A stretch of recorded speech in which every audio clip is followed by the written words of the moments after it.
In this WrestleTalk news, the latest on Mandy Rose and her release from WWE, Triple H underwhelmed with his rehirings, and Ollie's review of Winter is Coming Dynamite. Support WrestleTalk! Is this 2020? Is Vince McMahon still in charge? Have I been dreaming this whole time? Has he already come back? Because yes, out of the blue last night there was a Vince-era news headline of a prominent WWE talent being released out of the blue. That of course being former NXT Women's Champion Mandy Rose. Following Rose's shocking title loss to Roxanne Perez on this week's NXT, news broke of Mandy's release by Fightful Select yesterday evening, leaving the wrestling community reeling. The controversy surrounding the release, which is believed to have been made as a result of Rose's fan time page and the explicit nature of the content she'd been posting on it, falling outside the parameters of her WWE contract, according to Sean Ross Sapp. However, according to the Wrestling Observer's Brian Alvarez, WWE were in fact aware of Rose's site, and seemingly for a while it was not an issue. Speaking on the latest Wrestling Observer Live, Brian Alvarez has provided some further details on the news, stating there are multiple different sides of the story to the whole situation, leaving the facts unclear in the process. One side is saying that Rose was totally caught off guard and didn't know Tuesday's match was her last, while another side states that the release was a mutual agreement between Rose and WWE. Alvarez said it's very much they said, she said at this point, but there are rumors that Rose may have been unwilling to stop posting to her site, as it reportedly was making her more money than her current WWE deal. According to Dave Meltzer on Wrestling Observer Radio,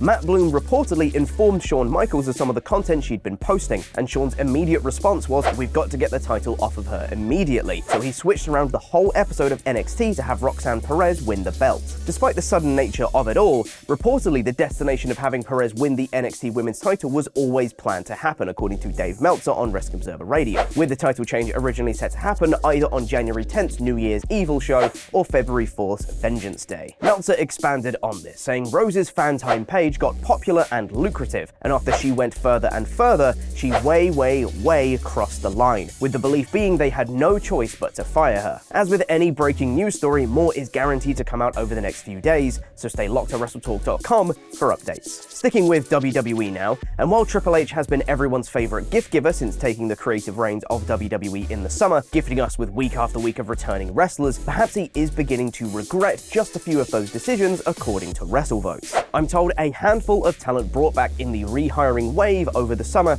have underperformed and severely underwhelmed Triple H and others since returning to the company. While the report doesn't specify who in particular is the cause of Trips' disappointment, it's safe to say some returns have been more successful than others. However, there is always time for those individuals to turn things around. Don't do anything drastic now, Hunter. I can't handle any more releases, please. Perhaps Trips was so keen to leave his mark on the company and tell fans he's in control now that he jumped the gun a little bit, and he was so preoccupied with whether or not he could that he didn't stop to think if he should. Which, in all fairness, if Vince is indeed coming back to the company, he had to do everything he could in his limited time. Makes sense. There's tons more news today, including a whole thing with Sasha Banks, New Japan, AEW, Soraya, all sorts, so check out WrestleTalk.com for the latest. Now hot tag to Ollie. This video is sponsored by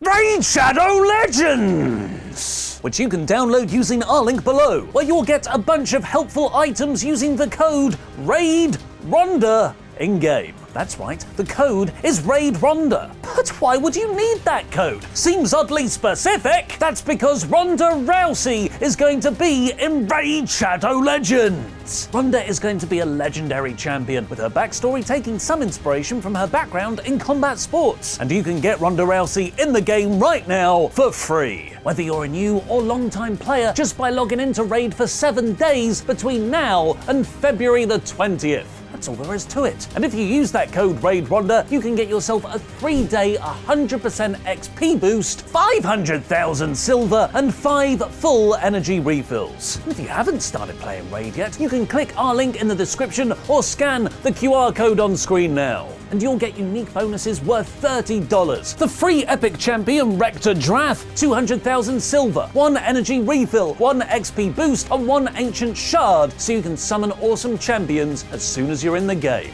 All this treasure will be waiting for you here. So install Raid for free today using our link below or by scanning our QR code and raid that raid.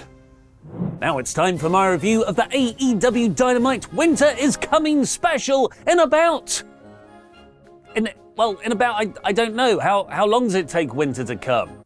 Is it like a veer-length duration? Does it just happen like the time Sting's Shock debuted? Is it like Screeped, where winter wants me to watch it come? I mean, I really enjoyed the episode, but did Winter come at the end of it? I guess Bryan Danielson came. In about 5 minutes. The show opened in the middle of the Trios Championship Best of 7 series on match 4 with the score already at 2-1 to Death Triangle. Not content with the match score disadvantage, the Elite put themselves a man down early on too. Nick Jackson expertly sold tweaking his ankle, subtly at first, but then needing to be helped to the back. When Penta hit a package pile driver on Matt Jackson on the ring apron, it was Kenny Omega versus all 3 opponents solo. Omega worked an already excellent Dallas crowd perfectly, as did Nick's triumphant babyface return fighting through injury. He could not, however, fight through a hammer. The feud's weapon of choice has now infected all 3 corners of the triangle, with Penta smashing Nick's ankle with it, and Phoenix capitalizing by making him tap in a heel hook. Death Triangle go 3-1 up, with Nick presumably having to wrestle through injury for the remaining matches, adding extra peril to the usually predictable babyface comeback to go the full 7 matches. And what a final 3 matches we have left, because if the brilliance of the straight trios encounters we've had so far wasn't enough, Omega challenged Death Triangle to a no DQ match next week. If the series continues, which it most definitely will, the 6th and 7th matches will be a Falls Count Anywhere and a ladder match. This is genius booking, condensing a 6-month escalation of stipulations into little over a month, while also producing some of the best matches of the year. The Acclaimed were jumped by Jeff Jarrett and Jay Lethal during their entrance ramp. FTR was sacrificed for this. Jungle Boy beat Brian Cage using the Seth Rollins school of selling. Do all the moves you were going to anyway, but then pause afterwards and hold your supposedly injured neck. Ooh. Gonna do a dive. It was all to set up a Jack Perry and the Giant Beanstalk story, with him having beaten giants like Cage and Luchasaurus to get his revenge on the man that powerbombed him on the apron last week, Big Bill, aka Big Willie, aka W. Morrissey, aka Giant Dick. The firm came out to beat Perry up.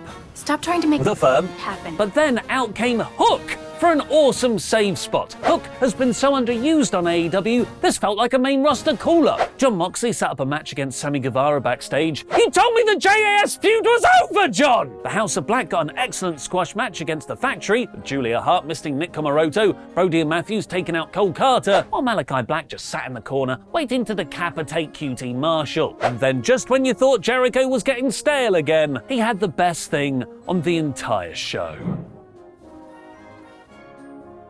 Thanks for your support on Patreon, WrestleTalk's personal ring announcer Rodrigo Benitez and Ronald Coleman, baby! You too can get your own shout out by going to patreon.com/WrestleTalk. After telling Daniel Garcia to shadow his elder, Sammy Guevara, Chris Jericho came out for a routine squash match against a generic jobber. The generic jobber didn't even get an entrance, and production even botched his name tag, just showing Jericho's name again. A mistake I now fully believe to be intentional, because Jericho got the offense, hit a code breaker, and the jobber kicked out. It's not what jobbers are supposed to do. His name was really Action Andretti, and what followed was a brilliant underdog story of him fighting back. The crowd whipped into a frenzy for him actually eventually pinning Chris Jericho in what might be the biggest upset in AEW history. This was majestically done, getting a new wrestler over who was announced as All Elite shortly after, while also setting up Jericho's new gimmick direction, presumably a losing streak and crisis of confidence. The magic was the part you couldn't predict going in: how the crowd would react. The Dallas audience here was important to the success of this idea to anyone in the actual ring. They were awesome all night, and the hot crowd sound could be down to AEW's new co-executive producer, who was said to be WWE's replacement for Kevin Dunn. Oh, look at that, it's a women's time! It's 2:15. So Ruby Soho beat Tay Mello in a decent grudge match after being injured by her before the summer. Anna Jay beat up Ruby afterwards to continue this feud. And what was low-key my actual favourite moment on the show? Hangman Page spoke to Alex Marvez in the trainer's room. The first time we've heard him speak since he suffered that awful concussion against Mox. He cut a subtle, heartfelt promo about how he was in the hospital, and they asked him the date, which he knew. The match he got injured in, which he also knew. All was looking good. And then they handed him his phone, which had a wallpaper image of his son. He looks cute, the doctor said. What's his name? and Hangman couldn't remember. This is a fantastic, vengeful personal motivation and adds a wonderfully tragic layer to his feud with the other babyface Mox. And the main event saw MJF defend both his World Championship and Diamond Ring against Ricky Starks. With two very good backstage promos earlier in the night and the main event presentation, this felt like a big-time moment for them both. Max's first title defense and Starks' rising star. Unfortunately, I would say ultimately at the end, only one of those was satisfied. They had a very decent match, which MJF won with a low blow behind the referee's back. Bryan Danielson made his return afterwards, chasing Max up the arena steps. Danielson held Ricky's arm up to close the show, but the focus wasn't really on Starks, it was on Danielson versus MJF, which is super important. That's your company's biggest feud for the next few months. It's just a shame it ever so slightly came at Ricky's expense. After last week's promo, we were all set for this to be another star-making performance. Unfortunately, because of the Andretti angle earlier in the show and Danielson's return, this was just another solid performance. I feel Ricky deserved more from the booking. Turn it into two back-to-back matches, so Starks could win the first one for the Diamond Ring, but then have MJF cheat to retain the title. Give Starks a promo as the show's going off air, where he's the one to address MJF and get some of his heat back, saying that MJF's a cheater and he's going to pursue him through all of 2023 to make sure he loses that title. What did you think of Winter is Coming? Let me know in the comments down below. Overall, this was a terrific episode with some fantastically innovative moments, chiefly Andretti and Hook. But for the one guy this show should have been built around, in my opinion, he was really just storyline fodder. AEW Dynamite Winter is Coming is 85%. William Regal has shockingly left AEW for WWE. Watch Adam Blompier's 7 fantasy booking ideas for his WWE return. Number 1, NXT General Manager. Starting perhaps with the most obvious of options would be Regal resuming the role he became synonymous with in recent times, that of NXT's headmaster.